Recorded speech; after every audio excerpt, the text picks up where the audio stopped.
नमस्कार दोस्तों। Stock market में इन्वेस्टमेंट करने के लिए जब आप किसी भी कंपनी का फंडामेंटल एनालिसिस करते हैं तो उसमें प्रमोटर की जो होल्डिंग है कंपनी में वो पैरामीटर एक बहुत बड़ा इंपॉर्टेंट होता है कि और ये आपको पता होना चाहिए कि किसी भी कंपनी जिसमें आप स्टॉक में इंटरेस्टेड हैं उसको परचेज करने के लिए उसमें उसके प्रमोटर्स की होल्डिंग कितनी होती है। प्रमोटर होल्डिंग क्या होती है? प्रमोटर होल्डिंग यानी कि कंपनी की जो टोटल शेयर हैं, इन टोटल जितने भी शेयर आउटस्टैंडिंग हैं उन शेयर्स में से कितने परसेंटेज जो शेयर हैं वो कंपनी के प्रमोटर्स के पास होल्ड कर रहे हैं। यानी कि कंपनी के प्रमोटर्स, या हम इनको कंपनी के मालिक भी बोल सकते हैं।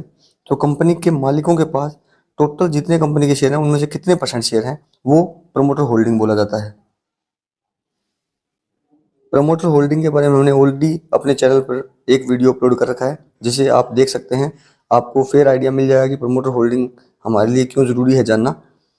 लेकिन प्रमोटर होल्डिंग के बारे में जानकर एज एन इन्वेस्टर यानी एक निवेशक के तौर पे आप कैसे पता करेंगे कि वो कंपनी जो है वो आपके इन्वेस्टमेंट के लिए सही है या गलत है। इसके लिए प्रमोटर होल्डिंग के टर्म में आपको एक दो चीज़ें इंपॉर्टेंट है जो ध्यान रखनी है। पहली ये कि प्रमोटर की होल्डिंग जो है उस कंपनी में कितने परसेंटेज है।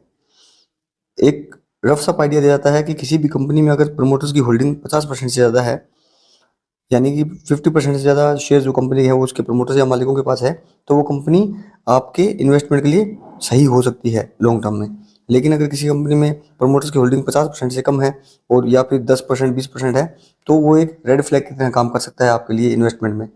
सेकंड ये कि आपको ये भी देखना है कि जो प्रमोटर जो हैं वो अपनी होल्डिंग जो है पिछले कुछ समय से, यानी आपको पिछले का कुछ समय भी देखना है कि लास्ट के 1 साल 3 साल या 5 साल में आपको कंपेयर करना है कि प्रमोटर्स जो हैं या जो मालिक हैं वो लास्ट के 5 साल में या इस पीरियड में कहीं अपनी जो होल्डिंग है उसको इंक्रीज कर रहे हैं, यानी कि बढ़ा रहे हैं, या फिर डिक्रीज कर रहे हैं, यानी कि वो अपनी होल्डिंग के जो शेयर हैं उनको पब्लिक को बेच रहे हैं और अपना खुद का हिस्सा कम कर रहे हैं उस कंपनी में। यानी कि लास्ट के कुछ ईयर्स में उनकी अपनी जो प्रमोटर्स की होल्डिंग है वो कम हो रही है, ज़्यादा हो रही है, वो भी आपको देखनी ज़रूरी है। क्योंकि अगर कंटिन्यूसली प्रमोटर जो है अपनी होल्डिंग जो है वो इंक्रीज़ कर रहे हैं कंपनी में, तो ये एक विश्वास दिखाता है उनका कंपनी के अंदर, जो कि आपके लिए बहुत बड़ा पॉजिटिव हो सकता है। लेकिन अगर उसके उल्टा अगर कंपनी में प्रमोटर्स अपनी जो होल्डिंग है उसको कम कर रहे हैं, लगातार बेच रहे हैं शेयर, तो वो एक रेड फ्लैग होगा। तीसरा ये कि कंपनी में प्रमोटर होल्डिंग आप जब देखते हो उसके बाद आपको ये भी ध्यान रखना है कि कंपनी सिर्फ प्रमोटर होल्डिंग ही नहीं देखनी है आपको। मान के चलिए किसी कंपनी में प्रमोटर होल्डिंग उसकी 70% है, लेकिन आपको कंपनी के जो मालिक होते हैं वो लोन या डेट उठाने के लिए कई बार शेयर्स को प्लेज भी करते हैं। शेयर्स की प्लेजिंग या स्टॉक प्लेजिंग क्या होती है इसके बारे में हमने वीडियो बना रखा है, आप उसको जाके देख सकते हैं। तो कंपनी के ओनर्स क्या करते हैं कि अपने जो कंपनी के शेयर्स होते हैं उनके पास जो उसको प्लेज यानी गिरवी रख देते हैं और शेयर्स को गिरवी रख के उसके अगेंस्ट लोन उठा लेते हैं।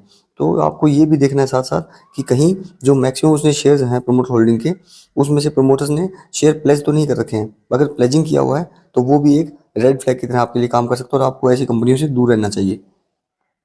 नॉर्मली ये माना जाता है कि किसी भी कंपनी में जो प्रमोटर्स की होल्डिंग कम होती है वो कंपनी इन्वेस्टमेंट के लिए अच्छी नहीं होती है। लेकिन हर बार और हर केस में ये ऐसा नहीं होता है कि अगर प्रमोटर होल्डिंग कम है तो वो कंपनी खराब ही होगी, क्योंकि बहुत सारे एग्जांपल ऐसे हैं जिसमें प्रमोटर की होल्डिंग 0% भी है लेकिन कंपनी अच्छे परफॉर्म कर रही है। जैसे एग्जाम्पल के लिए ITC, ICICI bank, HDFC bank या फिर इंडियन एनर्जी एक्सचेंज, ये सब बड़ी बड़ी कंपनी है जिनके अंदर प्रमोटर्स की होल्डिंग 0% है, लेकिन फिर भी ये कंपनी अच्छा परफॉर्म कर रही है। इसलिए आपको सिर्फ एक प्रमोटर होल्डिंग देख के ही कंपनी में आपका इन्वेस्टमेंट नहीं देखना है, बाकी और भी बहुत सारी चीज़ें हैं जिनके बारे में हम आने वाले वीडियो में डिस्कस करेंगे।